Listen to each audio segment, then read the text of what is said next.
Okay, now I'm going to connect the marker generator to C1A, which is the tuning capacitor, and pump the 10.7 in there.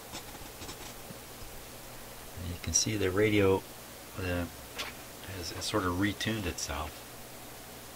So I'm going to bring this back to the middle.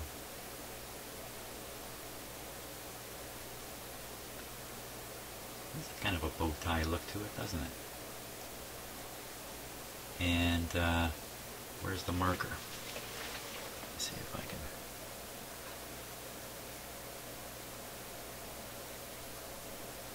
Maybe I'm just going to turn down the sensitivity. Actually, I can turn down the FM signal strength a little bit. There. It fits in the screen more comfortably.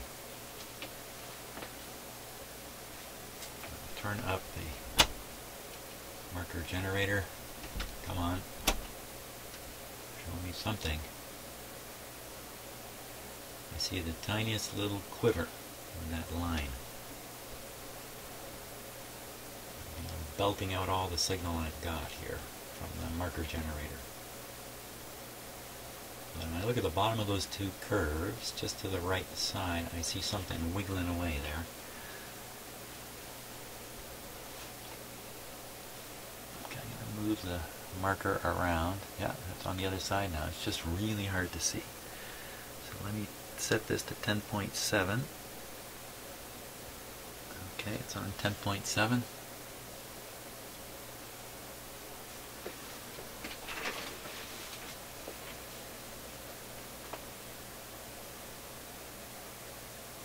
I'll stop to think there for a minute. No reason to think. Just keep doing stuff. So here we go. I'm now going to adjust. I'll let you see what I'm doing here. Okay, you can see I'm now on this transformer. I've done this one first, second, now I'm on the third one. Here we go. Let's see what happens here. Oh my.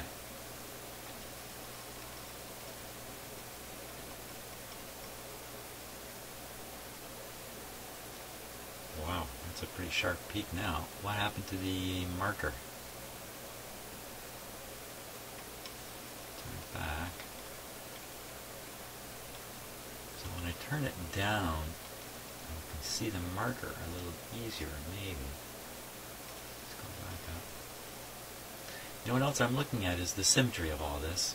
And if you look at any one of those humps, you can kind of think of it as having an inside hump and an outside hump. And in between is the RF painting the scope screen. Now if you look at those two peaks, you're just looking at one. I hope I'm explaining this right. Look right in the center line of the scope where one of them is positioned. Now let me line it right up here. Okay, so it's the bottom, the outside hump, the bottom hump is right on the center line. Look at the upper hump, also pretty close. I think if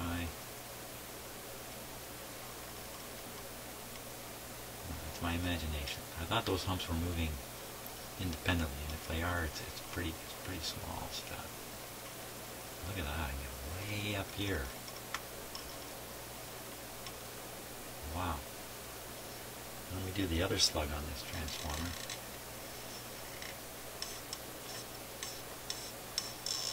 Doesn't seem to boost it any. A little bit of hand effect there. Not much.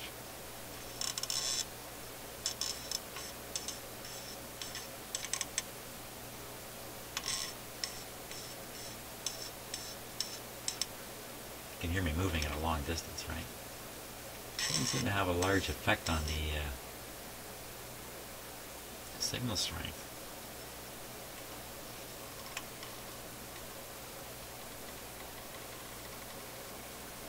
Lots of symmetrical issues going on. Look at the two humps. They look very different now. If I tune this over this way, So I think balance is important, I think. Get them looking exactly the same. If I can.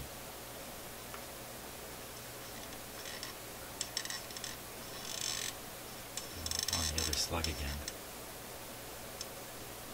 Come out here. Now this is just an IF, you know, it's just supposed to resonate at 10.7.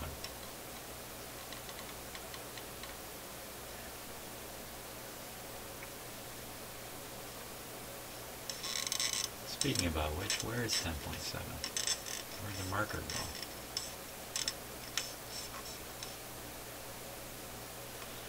Just varying the two slugs, different combinations.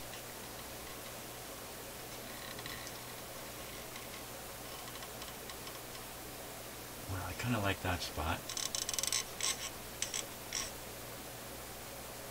I kind of like that spot. Maybe a little more.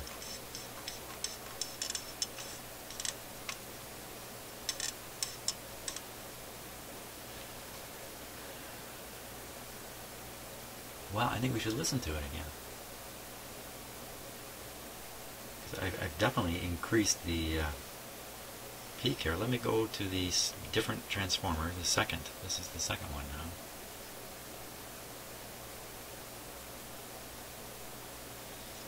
Two slugs, that was one. Here's the other one. Again, I don't know where the 10.7 is, but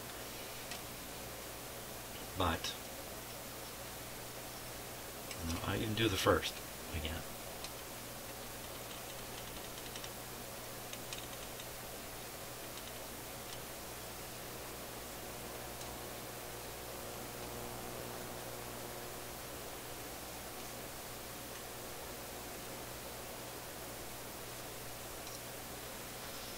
Okay, well, that certainly seems to be a thing of beauty at this point. Where did my 10.7 ever go? Everything's connected correctly, I just don't have enough oomph to make it show up. I mean, basically I'm pretty much feeding the 10.7 in to the RF front end of the radio.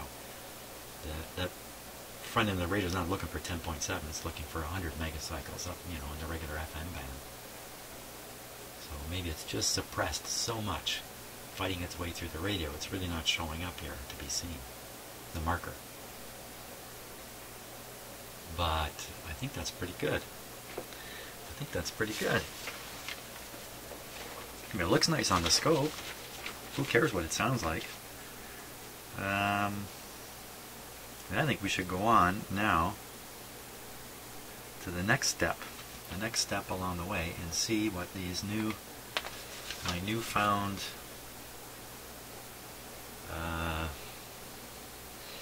method of using my FM signal generator is going to do. I think that would be a good idea. Okay, so the next thing is to connect to point H. Point H.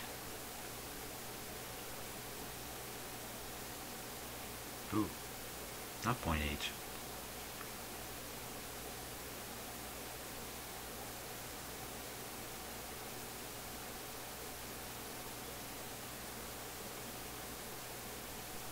Yeah, we're going to do discriminator alignment. The next thing, I'm a little bit confused on the instructions here, is to go to the point between the two 100K resistors.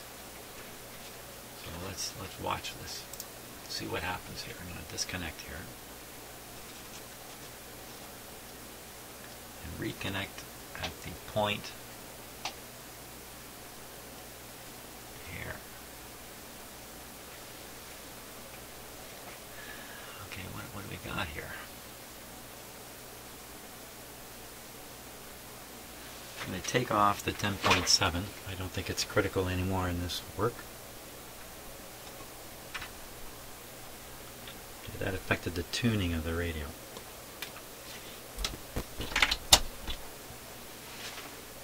Now, I want to tune the radio exactly to the FM signal generator output. So I'm tuning the radio now.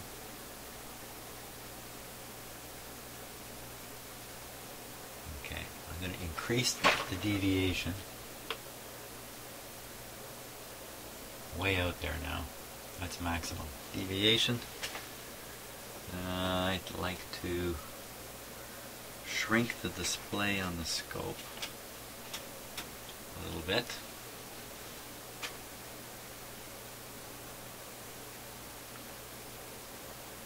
I'm not sure what I'm saying there. Let's tune things a little better here.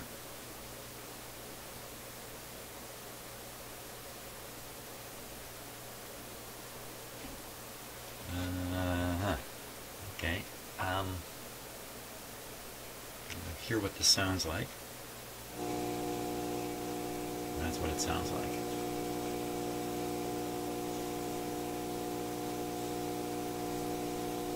I can hear a wee bit of a radio signal coming through in the background. I turn up and down the transmitter, the signal generator signal strength. Look at that, it makes no difference. Barely makes a difference. What other control have I got here to vary? That's really it. Okay, now what can we do with that thing? What can we do with that? Well, we'll now make an adjustment to T5. T5 is the transformer that feeds right into the discriminator. The two slugs in it have a very different effect. So first we'll do the lower slug.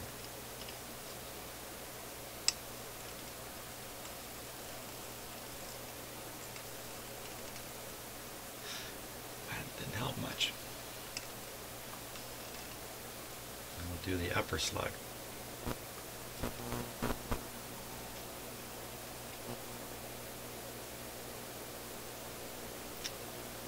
Bearing in mind that this was set very well.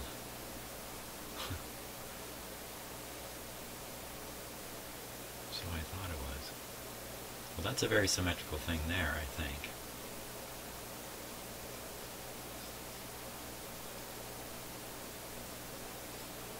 And the lower slug. Oh boy. I set the lower slug there and then move the upper slug. Oh wow, I don't know where I'm going with this. I'm going into no man's land with this.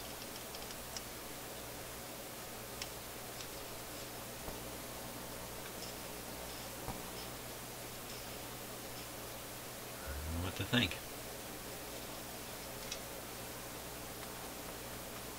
I don't have any reassurance I've done that right. Or done anything beneficial here at all. I think I had a much better time doing this the last time around. I used the sweep.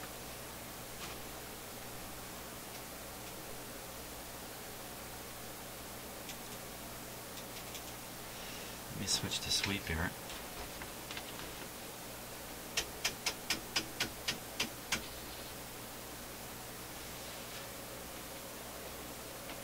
So now I'm using the scope sweep through there. I'll adjust these two slugs. I think I'm going to have to go back to the original voltmeter technique sort of to do this.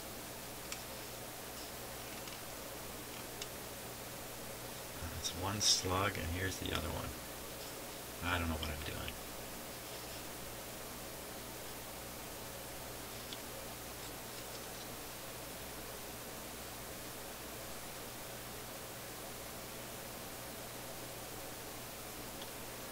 Okay, shall we listen to it? It's a pretty easy thing to do.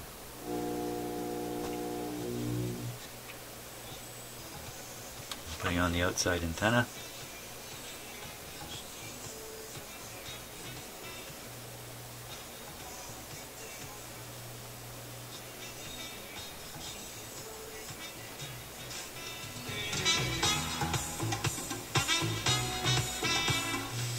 Sounds really good. Oh, a little too close to the lobulator there.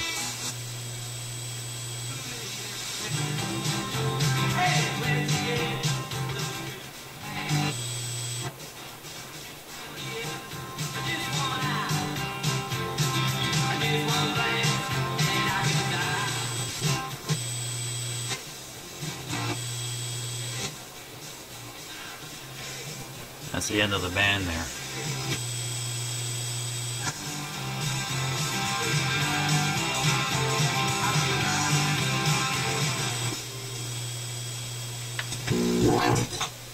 BMFM, Toronto. But you could just...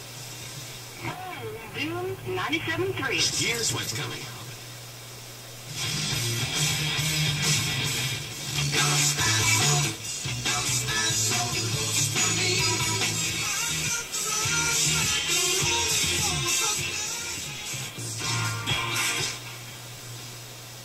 You tune through it, just smoothly through it once. Right here, Boom 97.3. That doesn't seem balanced to me. It was a very sudden, I tuned very smoothly, I got a very sudden ending.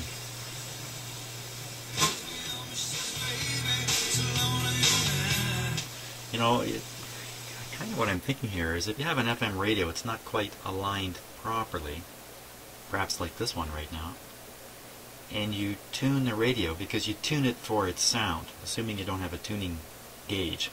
If you're just tuning it to listen to, you can actually tune the radio in such a way that the audio sounds great, but in fact the performance of the receiver is not perfect. It's off, but you've compensated by tuning it off a little bit and recovering the audio signal satisfactorily, something like that. So what that would tell me is that people can have FM radios that really could work better, but they're compensating by tuning them slightly off and getting the sound they're looking for. And that's what I'm thinking. So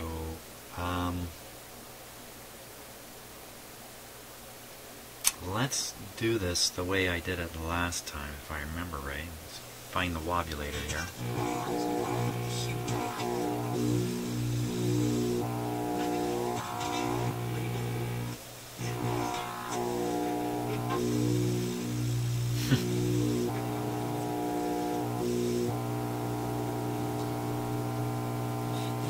Right on a station, so I'm going to tune the radio. Wait a minute. Tune the radio here. There. With a spot of nothing. Tune in the wobulator onto it.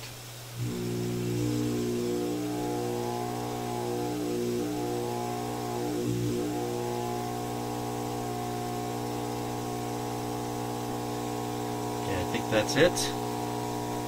Turn down the sound. We don't have to listen to that.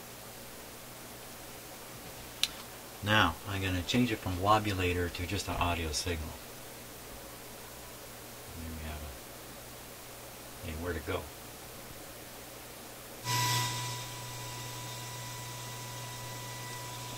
Something tuned away.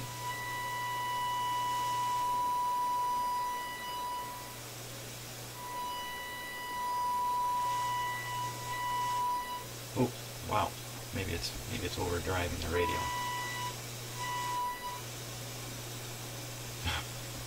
I gotta watch my hand on this.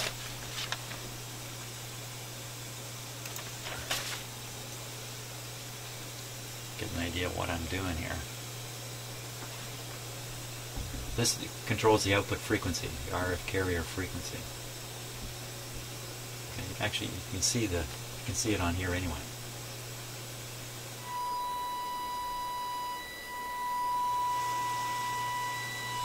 Goes away and starts coming back. I think that's because this control goes around, so that's all that is. That's all that is. Okay, so pick one of them.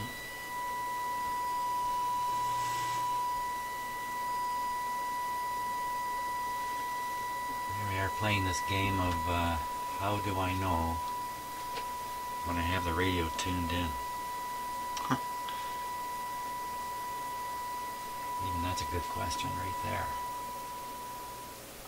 Okay, so I'll get rid of the modulation. There's no modulation, so all we're seeing now is the signal.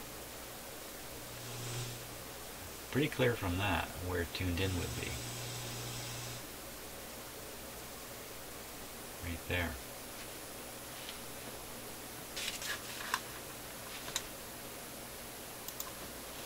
So all that's coming into the radio now is 100 100 and something megacycles, no modulation. And now I'm going to vary the settings of the transformer just ahead of the discriminator.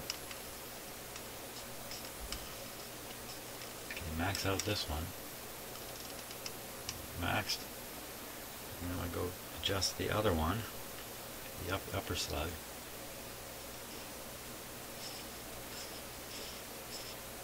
Yikes.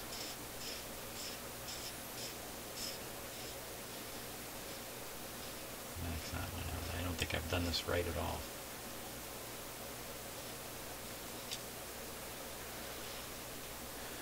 We'll turn up the signal. Put it on 400.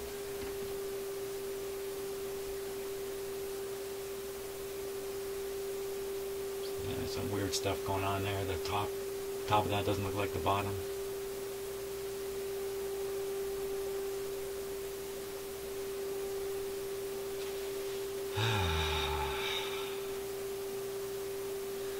Okay, I think I'm going to stop for a moment. I'm going to study the instructions and attempt to follow the instructions that came with the radio very precisely again, because I think I've just discombobulated the radio something terrible here.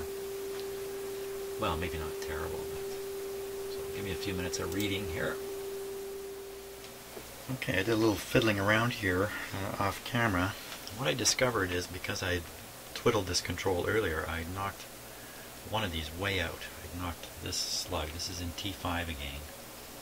So this is the stretchy thing. Stretch at the top, stretch at the bottom. Sort of get it in the middle here somewhere. With it not in the middle, it's very hard to adjust the other slug. This one here. So we can adjust this now to a maximum. You see the waveform's only stretching at the bottom now. So on a voltmeter, this would show max on right here. Now if we go up to the other slug, so stretch at the bottom, stretch at the top, and then there's this shuffle zone in between. Not much. Right around there. To the other slug again. Maximize. Back to the stretchy slug.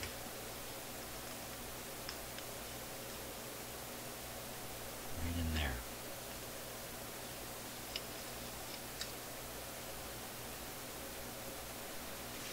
I think that's balanced. I certainly haven't followed the instructions of either the signal generator or the radio alignment instructions for that stretchy thing. But I think essentially what I'm doing by setting the stretchy thing into the middle is I'm actually zeroing a voltage. Well, we're going to check that voltage. This is point H. I got a comment on my earlier video that when I thought I was on H, I wasn't. I was actually on G. So I'm going to take a few minutes here and make sure I'm connecting the scope to point H. Okay, I'm definitely on point H. AFC, point H. I think this is supposed to be done with the AFC on. A moment here, I'll just shuffle through some paper. Doesn't say. Adjust for 0 voltage.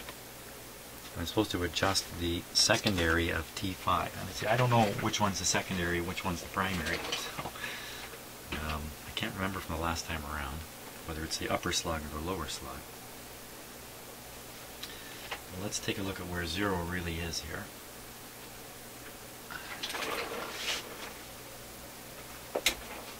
That's where 0 really is.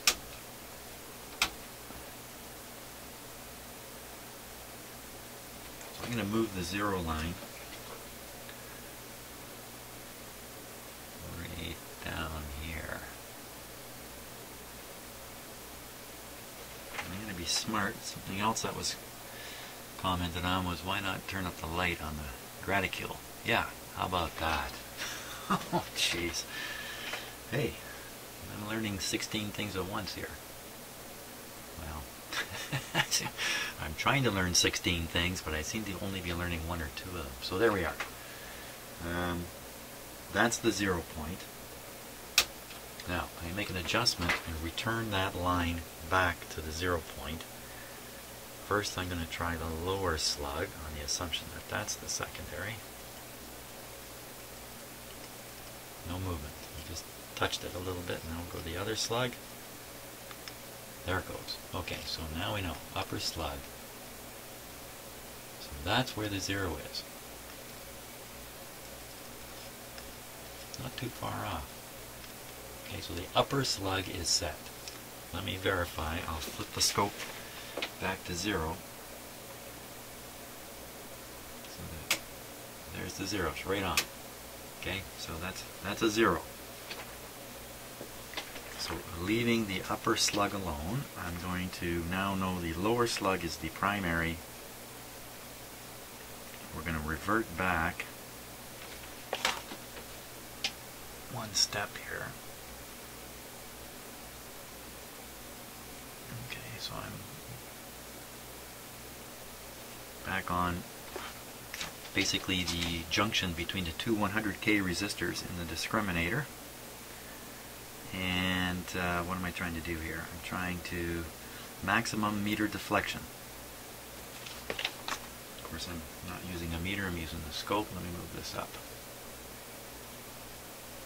here. I will now adjust the lower slug. Hope I didn't get myself confused here. And max that out. Right there. By Jove, I think I got it. I think I've got it. Okay, so I'm going to remove the signal generators now from the radio. Let me turn down the volume here. Signal generator. I just have one going on it, actually. And you leave the scope right there. I think this gives an interesting output. I'm going to turn down the scope sensitivity here.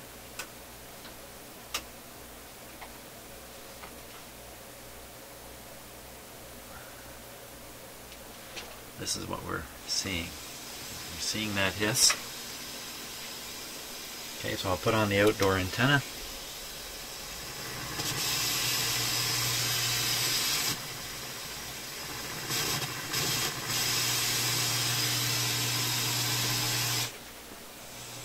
Okay, I'm going to recenter it again. Turn down the sensitivity. Recenter it. It's quite a DC voltage in here.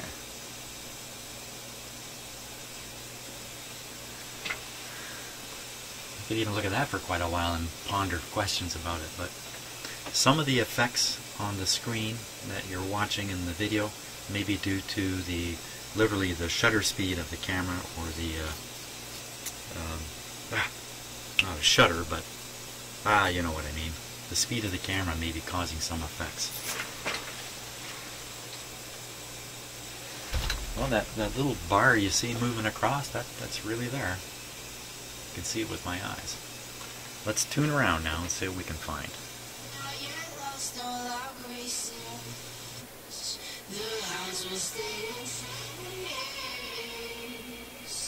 Look upon your greatness as you'll send the God. I'll send the call, I'll send.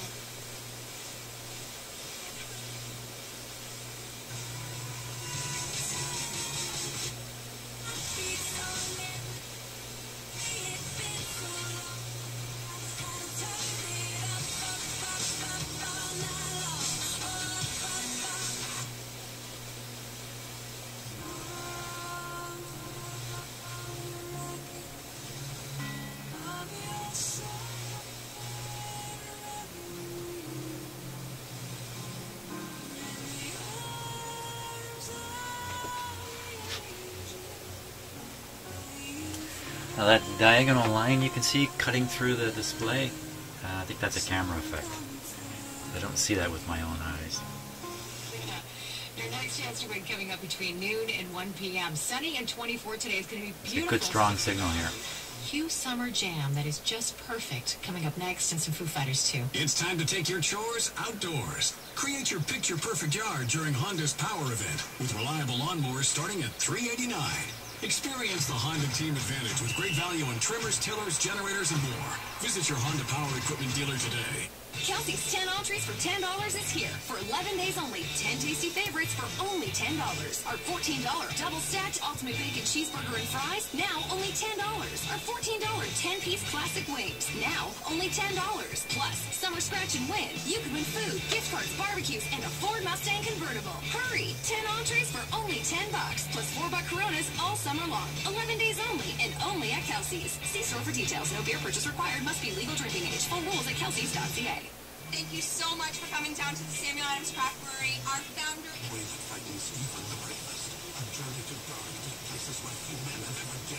That's the end of the run there. A lot of flavor, and yet it is balanced. And Go down to the other end of the band.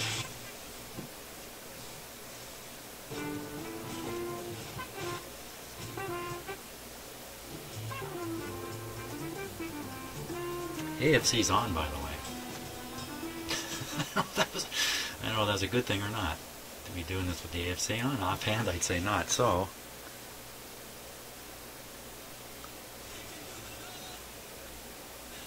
That's a very weak station there.